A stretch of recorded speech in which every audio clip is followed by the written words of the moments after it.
Hi everyone, welcome back to the another episode. और आज हम ट्रेन करने वाले हैं बैक। तो बैक के रिगार्डिंग मुझे आपसे बहुत दिनों से बात करनी थी, बट शेड्यूल मैच नहीं हो पा रहा था इस वजह से। सो बैक को अभी हम करंटली 2 पार्ट में डिवाइड करके ट्रेन करते हैं। सो पहला वर्कआउट हमारा होता है थिकनेस फोकस बैक वर्कआउट, और दूसरा वर्कआउट हमारा होता है विड्थ फोकस बैक वर्कआउट। सो ज़्यादा कुछ चेंज मैंने नहीं करा है अपने जो नॉर्मल बैक वर्कआउट जो मेरे पहले रहते थे, जिसमें मैं 2 हॉरिजॉन्टल पुल, एक वर्टिकल पुल और एक लेट्स पुल और मूवमेंट करता था। बट उससे क्या हो रहा था कि मेरे बैक में जो थिकनेस आनी चाहिए, जैसे मास ऐड होना चाहिए, उस तरीके से हम वर्क नहीं कर रहे थे, मुझे ऐसा लग रहा था। तो करंटली मैं ये अप्रोच फॉलो कर रहा हूँ। सो थिकनेस फोकस बैक डे के बारे में अगर मैं आपको ज़्यादा जानकारी दूँ, तो थिकनेस फोकस बैक डे में हम टोटल 3 हॉरिजॉन्टल पुल करते हैं और एक ही वर्टिकल पुल करते हैं और एक रियर डेल्ट मूवमेंट करते हैं। थिकनेस फोकस बैक वर्कआउट का जो पूरा सिनेरियो है वो 5 एक्सरसाइज में फिनिश हो जाता है। और अगर विड्थ फोकस बैक वर्कआउट की बात करूँ, तो उसमें हम 2 वर्टिकल पुल लेते हैं, एक हॉरिजॉन्टल पुल लेते हैं और एक लेट्स पुल और मूवमेंट लेते हैं। तो ये न्यू अप्रोच हमने कई महीनों से हम कर रहे हैं और देखते हैं इसके कैसे रिजल्ट्स आते हैं। बाय द वे, आप सबको पता ही होगा कि नेचुरल बॉडी बिल्डिंग चीज़ जो है बहुत स्लो प्रोसेस है। सो इस वजह से रिजल्ट्स आने में थोड़ी सी देर लगेगी। सो बेसिकली आज हम थिकनेस फोकस बैक वर्कआउट करने वाले हैं। सो इस वर्कआउट का अगर बेसिक ओवरव्यू दूँ, तो हम 3 हॉरिजॉन्टल पुल और एक वर्टिकल पुल करने वाले हैं। सो 3 हॉरिजॉन्टल पुल हमारे ये रहने वाले हैं। पहले हम करेंगे अंडर हैंड रोइंग, देन हम करेंगे T bar rowing neutral grip से, और देन हम करेंगे एक वर्टिकल पुल की जो हम लेट पुल डाउन पे करने वाले हैं, और एक रोइंग करेंगे जो रहेगी केबल मशीन पे। ये 3 हॉरिजॉन्टल पुल्स करने वाले हैं और एक वर्टिकल पुल, और हमारी बेसिक एक रियर डेल्ट की मूवमेंट जो रहती है रिवर्स बैक डेक। सो 5 मूवमेंट हम करने वाले हैं और पांचों के हम रियर डेल्ट के शायद 4 सेट करेंगे और बाकी सारी एक्सरसाइज के 3 सेट करने वाले हैं। तो और मैंने करंटली अपना ट्रेनिंग स्प्लिट भी थोड़ा सा चेंज किया है। उसके बारे में अगर बात करूँ, तो मैंने लेग्स को वीक में सिर्फ एक ही बार मैं ट्रेन कर रहा हूँ। पहले मेरी स्प्लिट थी चेस्ट शोल्डर्स बैक, बैक के साथ मैं रियर डेल्ट ट्रेन करता था, देन मैं करता था आर्म्स और देन मैं करता था लेग्स। लेकिन और फिर वापस से मैं वो 4 दिन की स्प्लिट रिपीट करता था और संडे को रेस्ट रहता था। अभी मैं क्या कर रहा हूँ, पहले दिन हम करते हैं चेस्ट शोल्डर्स, देन हम करते हैं बैक और रियर डेल्ट्स, देन हम करते हैं आर्म्स, देन हम करते हैं लेग्स, और जो वापस से स्प्लिट कंटिन्यू करते थे उसकी जगह पे मैंने लेग्स के बाद ऐड कर दिया है पुश एंड देन कर दिया है पुल। बेसिकली मेरे लोअर बॉडी मेरी अपर बॉडी से ज़्यादा स्ट्रॉन्ग है as comparison of muscle mass, आप कह सकते हो।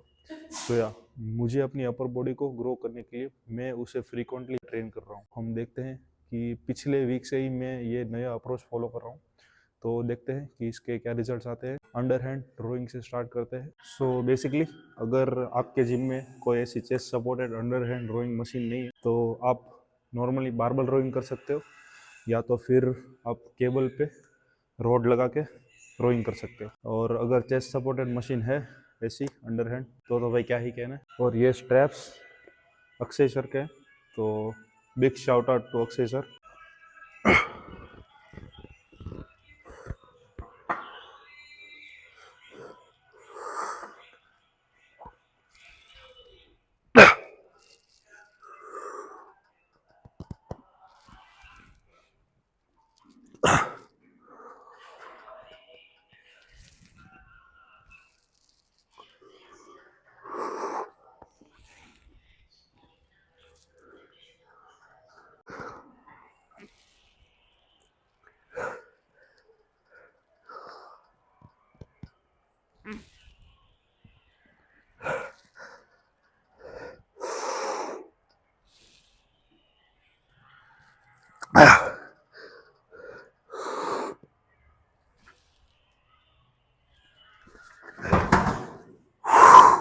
सो बेसिकली अंडर हैंड कोई भी मूवमेंट करते हो, उसमें लोग गलती ये करते हैं कि रोइंग को इस तरीके से करते हैं, लाइक अपने एल्बो अपने टोर्सो के पास लाते हैं। सो आपको ये नहीं करना है, आप सिर्फ एक ही बात सिंपल अपने दिमाग में रखो, आपका एल्बो जितना आपका टोर्सो से दूर होगा उतनी आपकी अपर बैक ज़्यादा काम करेगी, और जितना आपके टोर्सो के पास होगा उतने आपके लेट्स काम करने वाले हैं। तो ये बीच की जो रेंज है उसमें लेट्स मेरे हिसाब से ज़्यादा ट्रेन होते हैं।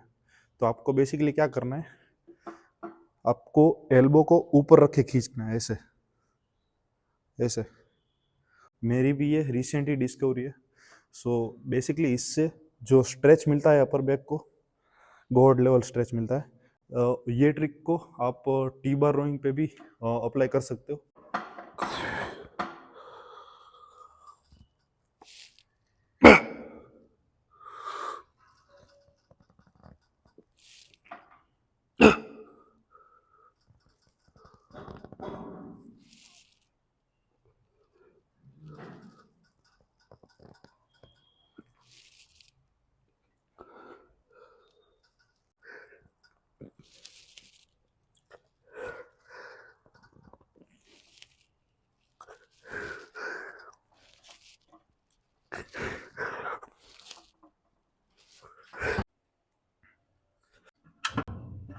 सो करंटली अभी हम हमारी दूसरी मूवमेंट टी बार रो पे आ चुके हैं, और 35 kg लगाया हुआ है मैंने, देखते हैं कितने आते हैं। और एक प्रो टिप, अगर आप बैक वर्कआउट कर रहे हो तो स्ट्रैप्स यूज़ करना बिल्कुल ना भूलें, क्योंकि इससे फोरआर्म की जो इन्वॉल्वमेंट रहती है और बाइसेप की इन्वॉल्वमेंट एकदम ही ज़ीरो टाइप हो जाती है। तो या स्ट्रैप्स यूज़ करना ज़रूर प्रेफर करें।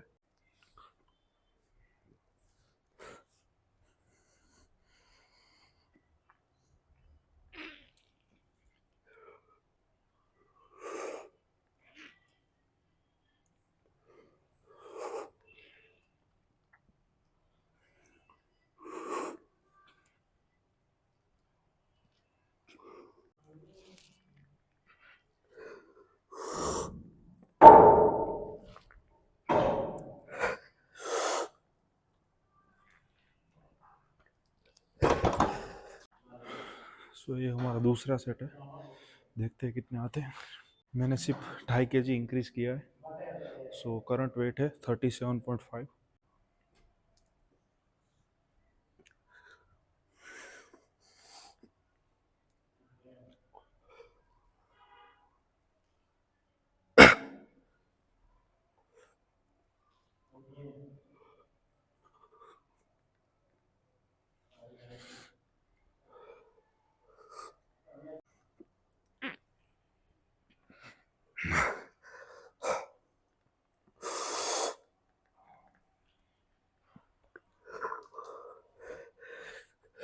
सो बेसिकली आपने देखा होगा कि मैं इस एक्सरसाइज में स्ट्रेच पार्ट को थोड़ा सा ज़्यादा ही कर रहा हूँ। सो किसी भी एक्सरसाइज की बात कर लो, ये एक्सरसाइज हो या फिर किसी भी और बॉडी पार्ट की एक्सरसाइज, सो आपको कॉन्ट्रैक्शन पे जितना फोकस आप कर रहे हो उतना ही फोकस या उससे ज़्यादा फोकस आपको स्ट्रेच वाले पार्ट पे करना चाहिए।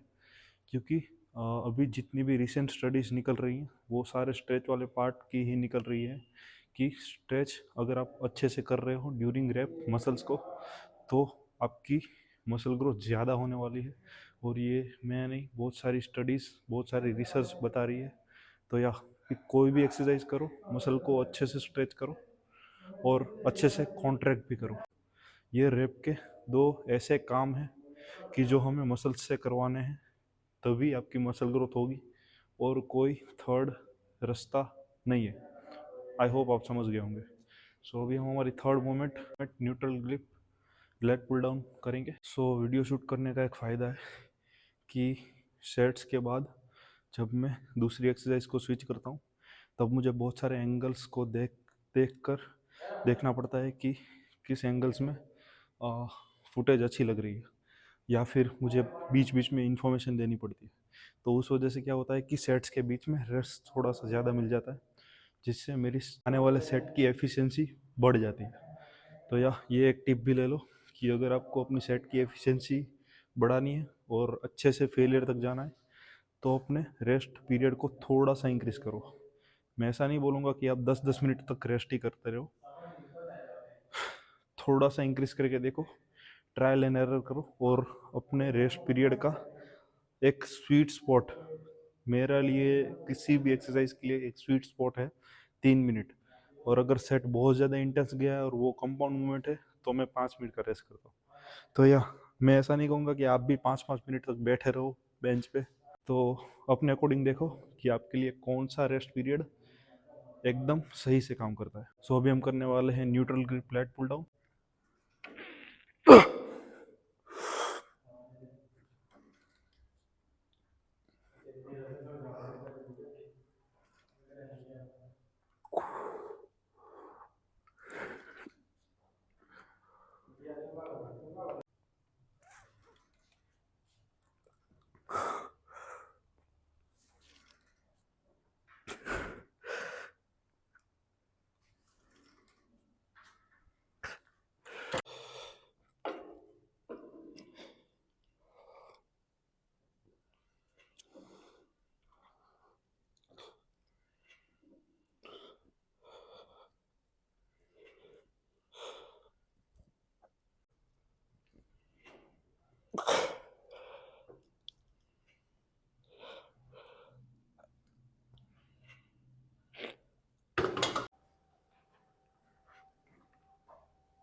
सो अभी हमारा बैक वर्कआउट ख़त्म हो चुका है।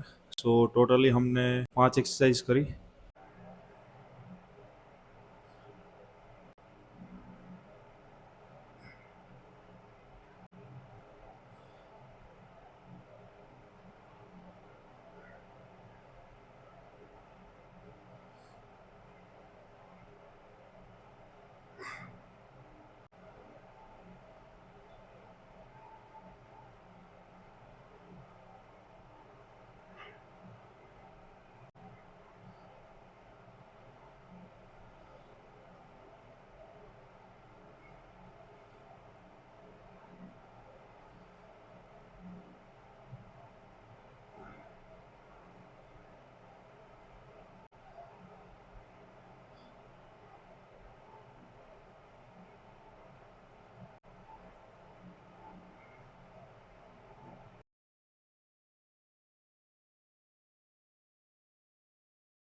सो आई होप आपको वीडियो अच्छा लगा होगा, टिप्स आपको पसंद आई होगी। सो मैं मिलता हूँ आपसे अगले वीडियो।